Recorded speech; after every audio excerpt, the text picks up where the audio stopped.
May it please the court. Yes, sir. I am Greg Taylor. I'm here for Robert Ogle, the trustee for the Erickson Litigation Trust. You've already mentioned it, but let me just say I am glad to be back arguing in person again, and I'm ready Everybody for things. said that, and we agree with you. I'm ready for things to open up. Of course, it does mean that if you guys get mad at me and start yelling, I can't pretend that I've lost the signal. So there is that issue. So this is a voidable transfer case. The trustee's claims are based on the fact that he says the defendant caused there's multiple defendants. The defendants caused Erickson to enter into a settlement agreement in a Delaware class action and derivative lawsuit. And in that settlement agreement, these defendants got broad releases for themselves at less than reasonably equivalent value shortly before Erickson filed for bankruptcy. The trustee seeks to avoid those releases through the operation of 11 U.S.C. 548 and 544 and to recover the reasonable value that they should have gotten under 550. He also seeks to avoid about $30 million in notes and fees relating to Erickson's acquisition of Evergreen. That was the prior company that some of these directors worked for. And by the way, Erickson is not the phone company, it's a helicopter company. And it was an acquisition of another company called Evergreen that was also a helicopter company. At any rate, that $30 million or so was paid to companies that were related to those directors for their personal benefit in a transaction that rendered Erickson insolvent. The district court dismissed the case based on this court's decision in the Bessing matter, reasoning that because a Delaware court had approved the settlement, the trustee could not challenge the reasonable equivalent value of that settlement and the money that came to Erickson as a result of it. That was based on looking at the creditor's constructive fraudulent transfer claims because Bessing does not apply to actual fraudulent transfer claims. With respect to the actual fraudulent transfer claims, the district court dismissed because she found that they had not been pleaded with particularity and that in any event, the trustee must be in privity with Erickson. And Erickson, through the settlement, was prohibited from bringing claims based on the Evergreen transaction. The bankruptcy court also ruled, in addition to Bessing, that a doctrine called the Rooker-Feldman doctrine applied to render two counts capable of being dismissed. We believe that all of these findings were error. You guys have read the briefs, and to me, these issues in this case are kind of dense. Don't call us you guys. I'm sorry, Your Honor. That's the one thing that is a no-no to me. I'm sorry. But you're right, they're dense. They're dense, and I'm not sure really what it is that you all are the most interested in hearing from me, and so I'm happy for you to tell me, or I'll just take questions as they come. To me, the main issues in all these different cases and the different theories that come up sort of revolve around preclusion type issues. And so I'm happy to address that sort of thing first, or I can go in whatever order you would prefer. What's your best case for overcoming Bessing and Erlewine? My best case for overcoming Bessing and Erlewine is probably how it's explained in Moser, perhaps. Let me see if I can get you another one. Just a second. Moser?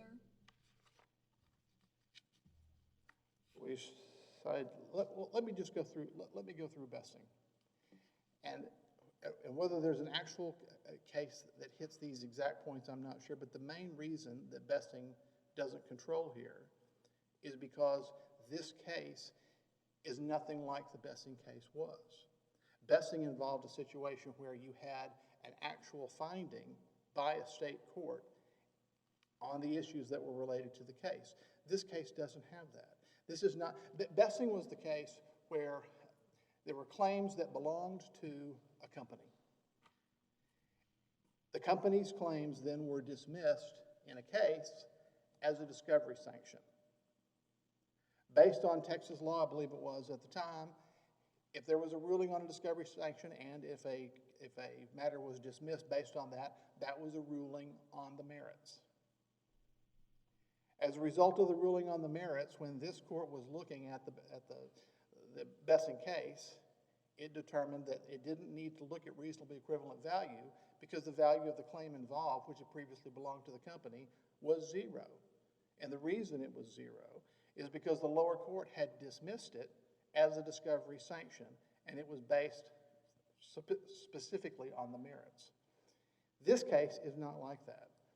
The transfer claims that are involved here are owned only by Ericsson's creditors. Ericsson never owned the claims. Under 548, 544, 550, or even the... Well, the trustee in Bessing was in the same position as as you claim the trustee is here. But the nature of the claim is different in that the thing that got dismissed that had no value was a claim that belonged to the company. It had no value only because it was dismissed as a discovery sanction, and the court had to go to great lengths to explain why that was reasonably equivalent value. I mean, it just seems to me that Bessing has a lot to say about this case, and that's reinforced by Erlewine. And at Erlewine, at the end of it, Judge King, who was no slouch in bankruptcy, pointed out that the court had modest support from the Supreme Court's decision in BFP versus Resolution Trust, which had to do with the importance of deference to state court judgments. But Erlewine also said that the main reason that Bessing came out the way it did was because the court had concluded that the claim itself had no value, and there was no such conclusion by the Delaware court in this case. You mean if they had transferred zero in settlement instead of $18.5 million in the Delaware court, that would have made it a Bessing case? No, what would have made it a Bessing case is if the claim itself had belonged to Ericsson to begin, and Ericsson had lost the claim either by trying it on the merits and losing or having it stricken because of a discovery dispute. This court looked at the Bessing situation and said, that's a ruling on the merits, and we are not going to trouble that. But there's many cases, and we've cited them in our brief, and I'm sorry if I can't reel them off the top of my head, but there are many cases that if you were just looking at a settlement that's just approved with no objection, that's not the same as a finding on the merits. It's not a finding on the merits. It can't be a finding on the merits because what it's approving is a settlement that specifically doesn't have a merits finding and says nobody admits fault. It is not a finding. Well, no, it was a settlement that was reached after two and a half years of intense litigation and discovery of 1 million documents. Well, there may have been a lot of documents that were involved in the case, but here's what wasn't involved. Any claim by the creditors. The creditors were not parties. Well, it's a derivative suit. So a derivative suit is, I thought about that a lot, and a derivative suit is brought on behalf of the corporation. Yes, but when you bring a derivative suit on behalf of the corporation, if you don't bother to tell anyone, such as the judge involved, that the company Ericsson is insolvent as a result of these transactions and that the company, by the time that you get to the settlement, is about to file bankruptcy? You think nobody realized that because the stock price had plunged from $28 a share to probably $2 a share and was even less than that at the time they filed bankruptcy? Whether anyone realized it or not, no one bothered to say that among the constituents that somebody should be talking to in connection with the settlement are the creditors because they should have an interest in the case. And the judge, much different than the judge that was at issue in the Bessing case, the judge in this case was concerned about it but said, I'm going to approve it because nobody's objecting. And the reason nobody is objecting is because the creditors weren't there and the creditors' claims were not there. Different parties, different claims. If somebody had wanted to bring them in, they could have. A derivative suit is a suit on behalf of the corporation. This is not like the Seventh Circuit class at GE versus lease resolution, whatever it was, which was a class action by shareholders. This was, or limited partners owners. This is a derivative action on behalf of the corporation, and a certain portion of the settlement was allocated to the corporation, and I believe that the Delaware Chancery Court had to approve that division of the settlement, did it not? Which the judge, yes, and which the judge said, but I don't want anybody to be saying that that I have made a determination that this is an appropriate division, because nobody here is objecting, and so I'm going to approve it. I think they're taking issue with the way you quote that, but I haven't read that settlement transcript. And you've asked me to give you the record site for it, and I should be able to just give you that right now. And maybe in my last 5 minutes, I'll look it up and figure it out. You have rebuttal, and we have what are called 28J letters. But you know, I looked into this quite a bit in regard to the disclosure statement and the plan and so on. And what doesn't explain to me why it makes sense that these people supposedly fleeced Erickson with the Evergreen purchase so that they could pay off $27.5 million in second lien notes and become the majority shareholder in Evergreen, only to see all that go to pot. Well, they could see that. Where did they lose more money? They would have lost more money on Evergreen had they not had Erickson take it over. I mean, that's what the allegations are. I see. So they only lost $100 million, whereas they might have lost $200 million or something. I don't know that they lost 100 in Erickson, but they would have lost more than 100 in Evergreen, and they were trying not to lose as much money as possible and seeing how far they could go. And where's your? So you don't. I mean, you alleged that. Yes. Yes, it's alleged. The whole basis for it is in there. We have alleged all of the different steps that would be required if 9 be applied. And that's almost verbatim the same as the allegations in the Delaware claim, right?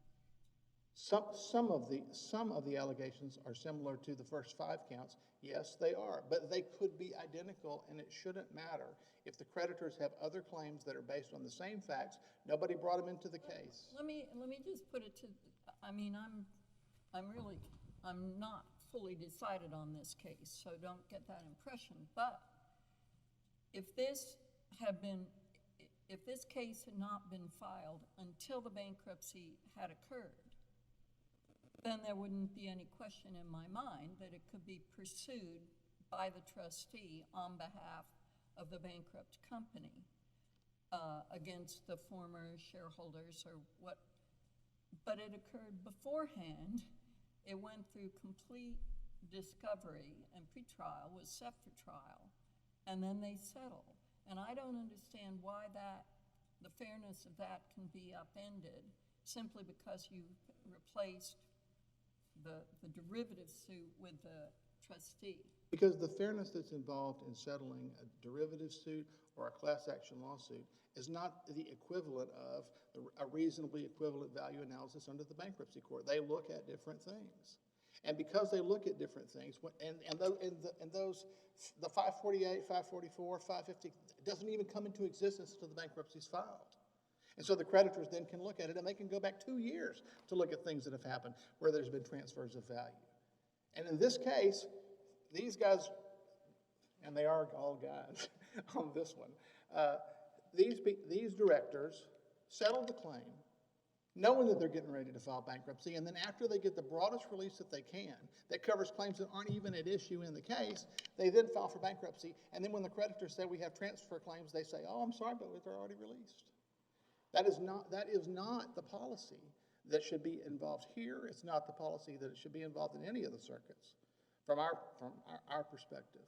And you should not encourage that to be able to happen. And the only way not to is to make sure that the bankruptcy rules apply the way that they're written, which is the creditors have these claims, the ability to pursue them, and there's not a privity problem here, or res judicata or collateral estoppel, because they were not involved in that, and their interests were not made known to the judge at any time.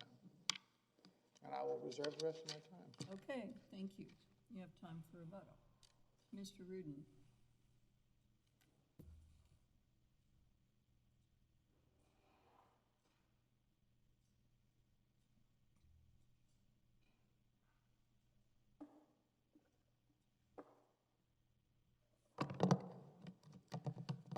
May it please the court, Alan Lepene on behalf of the appellees. I think there is a... I'm sorry, I read the wrong name. Yes, Lepene. Yes, thank you, Your Honor. I believe there is a common thread that underlines all of the issues and the arguments in this case.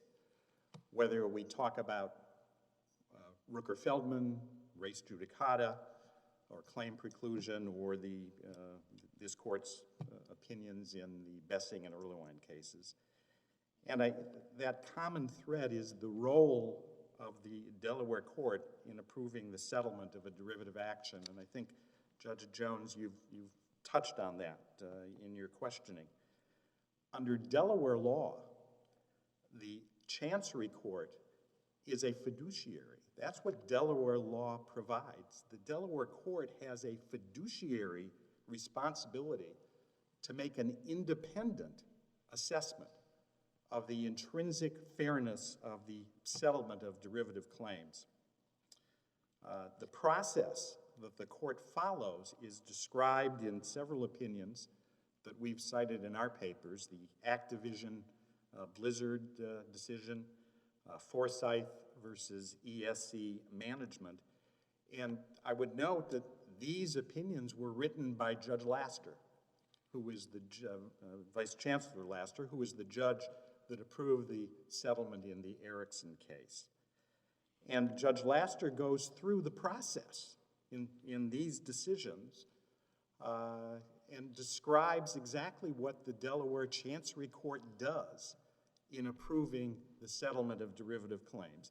And he says that the court must, in fulfilling its fiduciary responsibilities, consider the strength of the claims that are being asserted, the defenses that are being raised, the costs associated with litigation, the potential litigation outcomes, and whether the settlement falls within the reasonable range of potential litigation outcomes, and whether the allocation of the settlement proceeds,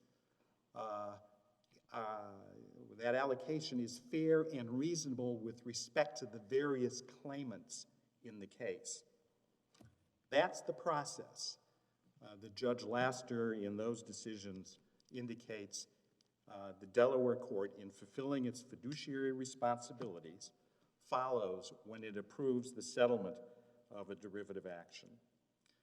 And we would submit that if a settlement falls within the reasonable range of potential litigation outcomes, which is something that the Delaware court needs to determine in order to approve the settlement, and if the allocation of the proceeds among the various claimants is fair and reasonable, which again, the Delaware court has to determine in order to approve the settlement, then we would submit that establishes that the settlement produced reasonably equivalent value. Who represented the corporation in the settlement? The plaintiff who had filed the action was pursuing derivative claims, but Erickson also had independent counsel. The claims obviously were being pursued on behalf of Erickson. Erickson had independent counsel to represent its interests in the pursuit of that litigation. After the Center Lane ZM group had been ousted, is that correct or not? No, they had not been ousted. They were defendants in the litigation, but Erickson was represented by separate independent counsel with respect to its interests in the pursuit of the derivative claims on behalf of Erickson. Your clients, were they still the majority shareholders in Erickson at that point? They were still the majority shareholder of Erickson at that point. What stake do they hold in Erickson at the present time? Well, Erickson at the present time has been reorganized. I understand that. I also, as I said, I read through it looked to me, from some things I saw, it looked to me as if your client still holds some stake in the company. Yeah, Your Honor, I do not know whether that in fact is the case in terms of the plan of reorganization. I don't believe that to be the case, but I can't be certain Okay. with respect to that.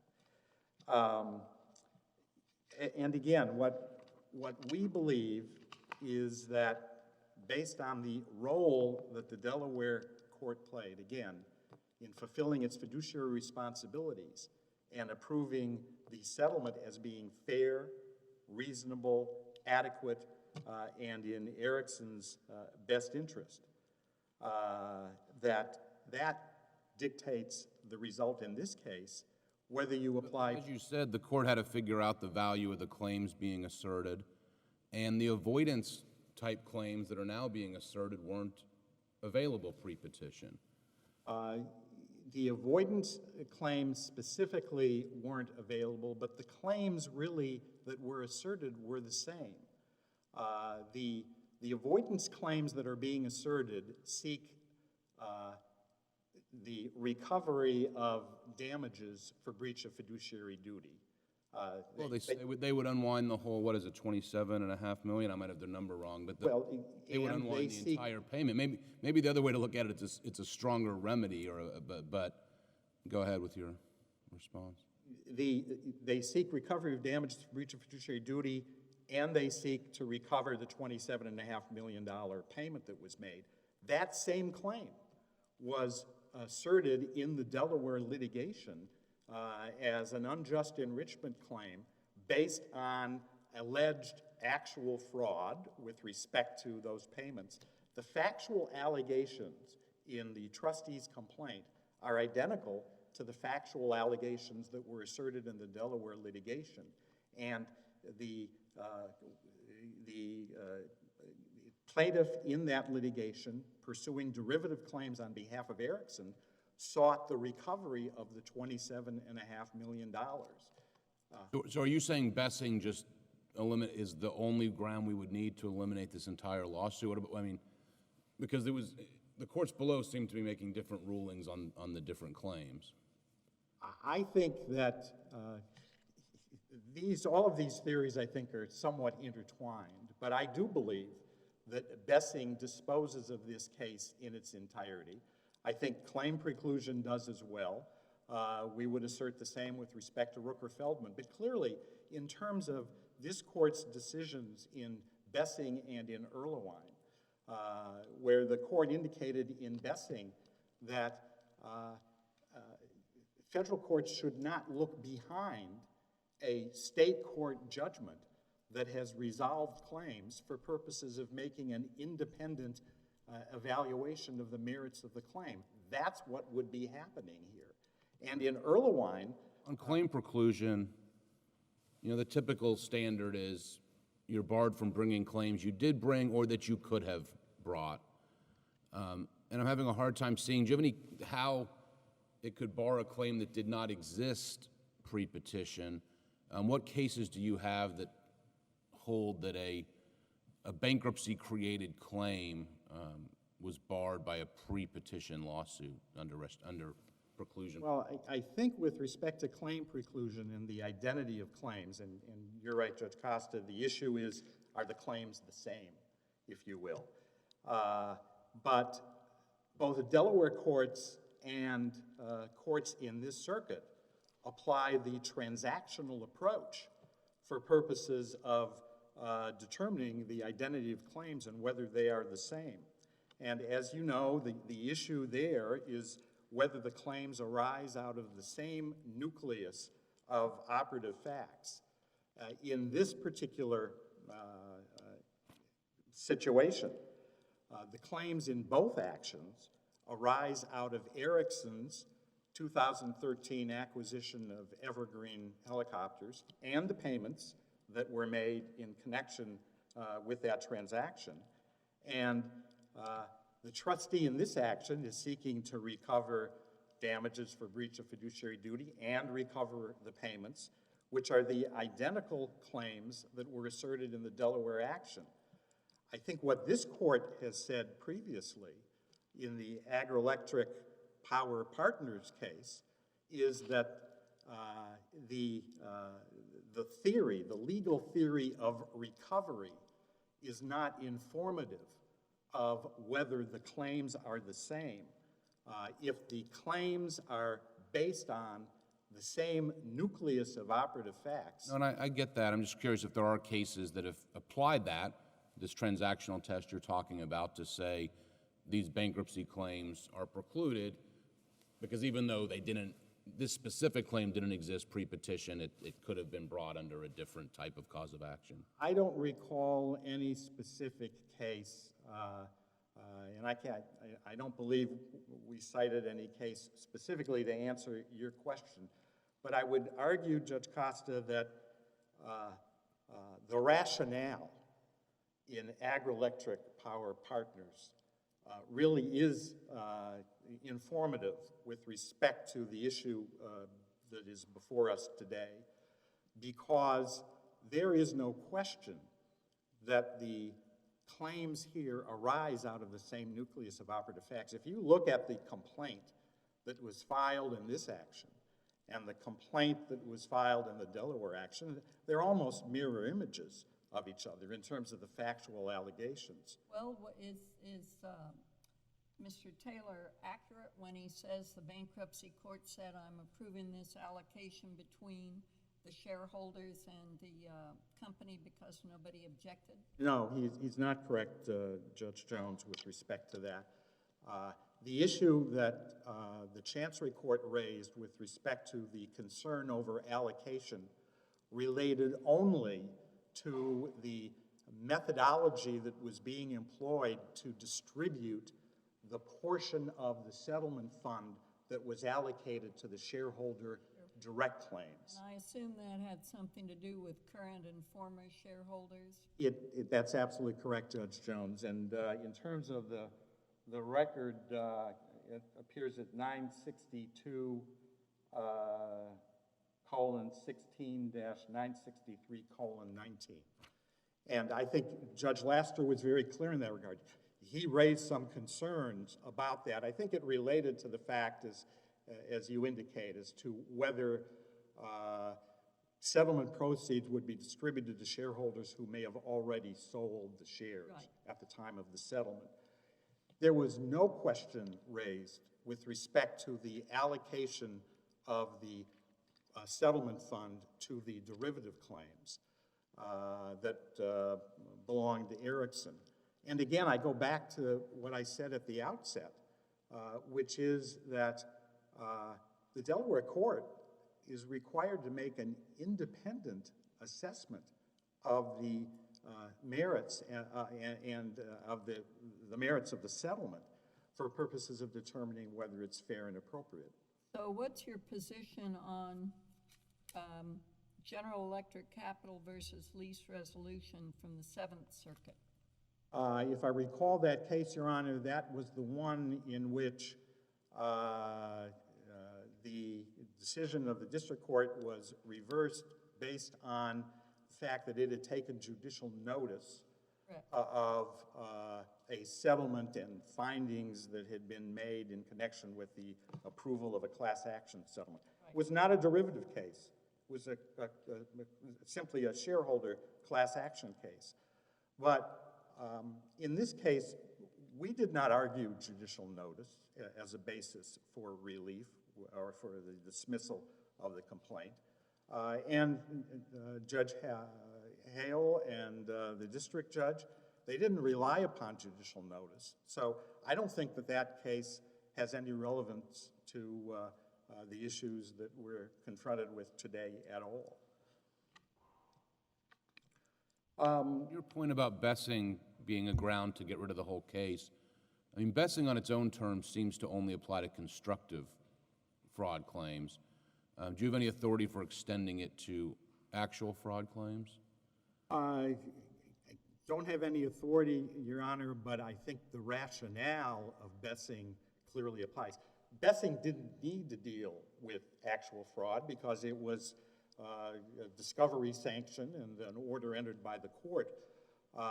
But again, where you have a settlement that is approved by a court that is required to go through the process that the Delaware court is required to go through, then it seems to me that the rationale of Bessing clearly applies. And I would point out, I thought that Erlewine, actually, as Judge Jones mentioned earlier, is even more instructive with respect to what we have here, because in Erlewine, in citing to the Supreme Court's decision in BFP, and the court, the Erlewine court, said that federal courts should be, I think they use the word, very hesitant to upset a decision of a state court where the state court plays a central role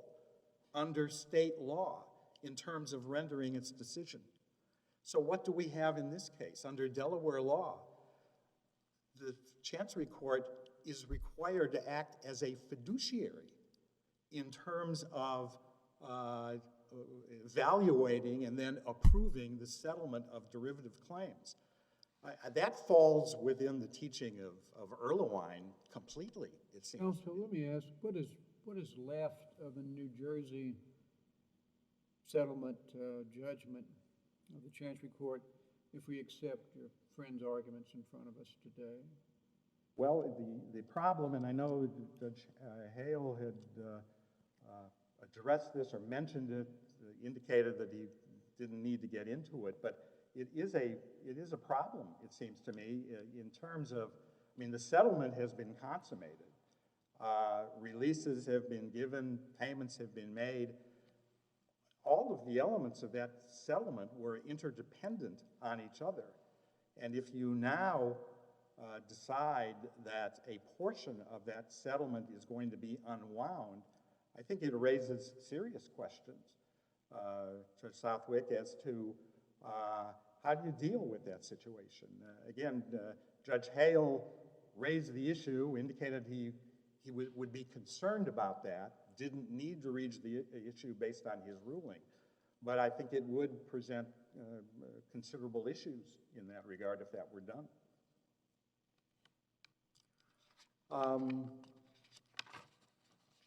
Let me just touch, in the few minutes that remain, with respect to Rooker-Feldman. And again, I think all of these, as I said, are really, these theories are intertwined. I think they rely upon some of the same principles in that regard, but I do recognize that the Supreme Court has narrowed Rooker-Feldman. It is not claim preclusion by another name.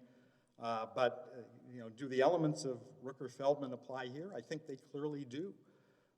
The question with respect to Rooker-Feldman is the trustee, the state court loser, and does he seek review and rejection of the Delaware judgment? In this case, the trustee's standing to pursue these claims is derived solely from Erickson's plan of reorganization. As Judge Hale noted in his opinion, the trustee is not a bankruptcy trustee. They were a debtor in possession, and they created the trust. Correct. And based on what was delegated or assigned to the trustee, he has no authority to bring fraudulent conveyance claims generally against parties, other parties. Well, I didn't see a copy of the document creating the litigation trust, but in the plan, at least, and disclosure statement, those are totally open-ended as to what claims he can pursue. But in terms of the plan supplement that, pursuant to which defined the litigation trust causes of action, it is limited to the claims that arise from the Evergreen transaction and from the complaint that was filed in Delaware, any claims that arise from or relate to those matters. So he can bring his 544 complaint as long as it arises from or relates to the Evergreen transaction. To my way of thinking, that makes him the successor or assignee of Erickson. And the assignment came from the reorganized debtor, actually not the debtor in possession, but the reorganized debtor. That makes him, I believe, the successor or assignee What he's complaining about is that he didn't receive enough of the proceeds, that the 20% should have been more. I would submit that that makes him, at least in his view, the state court loser with respect to this particular matter. And the injury for which he seeks redress is the order approving the settlement. He argues in his brief, well, it's not the order approving the settlement, it's the fact that they negotiated a settlement that was unfavorable to his interests. There would be no settlement if there was not an order. And on that basis, we think Rooker-Feldman, all the boxes are checked, and we believe that the decisions of the lower courts were correct and ought to be affirmed. All right, thank you, sir. Thank you. Mr. Taylor, rebuttal.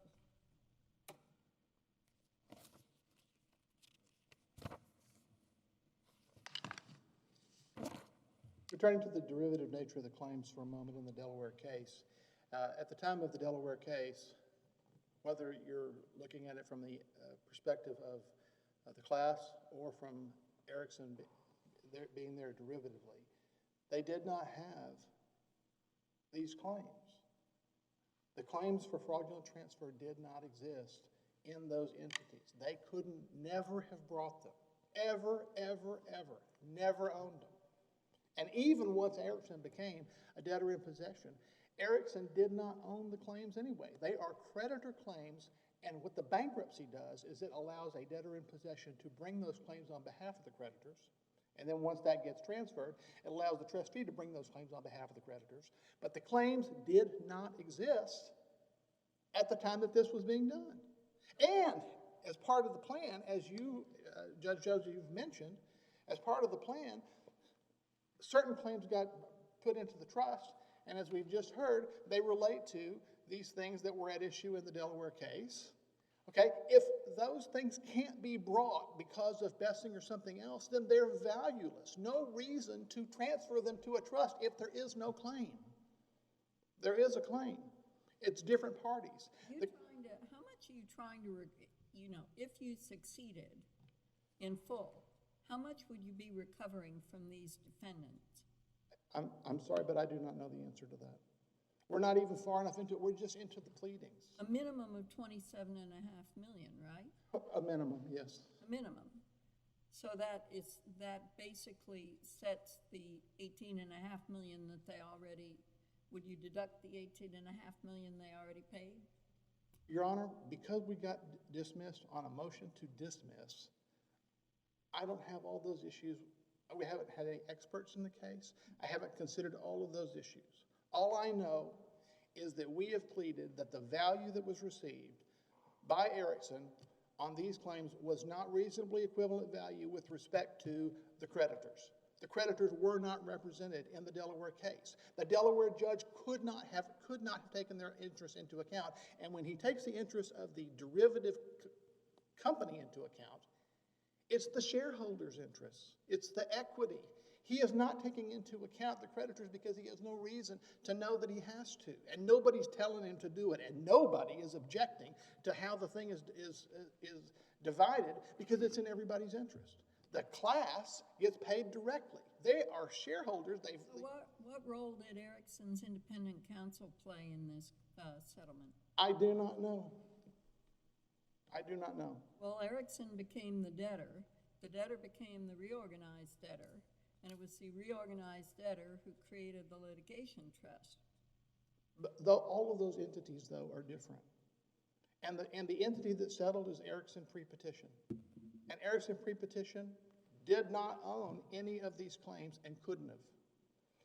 The reorganized Erickson. Okay, well, go on. And even reorganized Erickson as Erickson as debtor in possession, it didn't own the claims either. It just had the ability to bring them. And if this works, that you can get a settlement on the eve of bankruptcy that absolves you of these claims, like for creditors, then what bankruptcy courts could do is abandon them. You know what? I'll just point a privilege here, and I'll give it back to you at the end. But I wrote an opinion some time ago building on a previous Fifth Circuit opinion that said under bankruptcy law, I think it was 524, it was impermissible to give releases to non-debtors. However, parties are routinely doing that in the big cases in the Fifth Circuit now, ignoring what I wrote, and basically you're trying to, so you're a little late at the party in trying to apply what I thought was the law, but Well, I'll give you another minute. I don't mean to be, Early. late to the party, but what I know is that these claims were not at issue in Delaware. And the Delaware judge did not do a reasonably equivalent value hearing whenever he was approving it.